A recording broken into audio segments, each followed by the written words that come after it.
lamang po ng aming nakilalang batang tour guide sa Mount Batulao.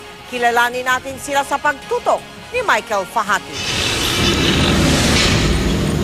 Hindi pa man nagbubukang liwayway, nasa Evercrest na ang mga batang ito. Okay. May 30 minuto ang layo mula sa paanan ng Mount Batulao. Nag-aabang na po kami ng mga mountaineers. Walang harness, walang lubid, walang ibang gamit paakyat ng Mount Batulao ang mga batang guide dito. Minsan po, kumot lang. Malamig po kasi sa taas. Sa halagang 300 piso, umaga o gabi, umulan man o umaraw, di inaalintana ang peligro. Makapag-guide lang hanggang tuktok ng Mount Batulao at pabalik. Minsan po, naabot pa po ng hanggang alas 12 ng gabi. Akit po kami sa taas ng walang dalang plastic. Delikadong-delikado po. Hindi man isa sa pinakamataas pero itinuturing na isa sa pinakamahirap na akyatin ang Mount Batulao, maging ng mga bihasang mountaineer. Taong 2011, kamuntigan pa nga madisgrasya sa bundok si Pipoy. Hindi niya tuloy na pangalan habang ginaguide ang mga turista. 13 taong gulang pa lamang daw siya noon. Pagkalampas po ng Peak 8, nananakbo po ako noon. May natapakan po akong bato.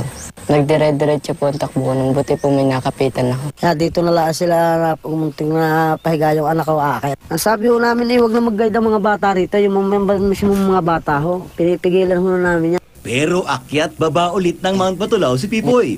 Para makatulong din po sa mga magulang ko.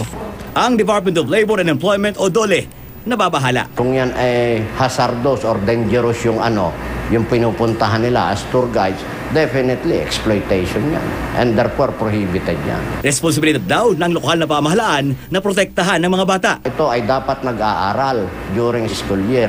And during summer, dapat yung mga yun naglalaro, nag-i-enjoy. Pero ang Tourism Office ng Batangas, hindi raw alam ang tungkol sa mapanganib na trabaho ng mga bata. This is the first time na narinig ko na itong mga batang ito ay mismong sila ang nagtutour guide. Hindi po natin pinababayaan o hahayaan o papayagan na itong mga bata na umakyat sa mga kabundukang yan dahil alam po natin na delikado. Itong mga tour guides na sinasabi mo, dear, ito ay trabaho ng bawat municipal tourism officers. Sa datos ng National Statistics Office at International Labour Organization, may mahigit 3 milyong mga batang edad 5 hanggang 17 taong gulang nagtatrabaho. Siyam sa kada 10 sa kanila, katulad ni Pipoy, may mapanganib na trabaho. Michael Pata, nakatutok, 24 oras.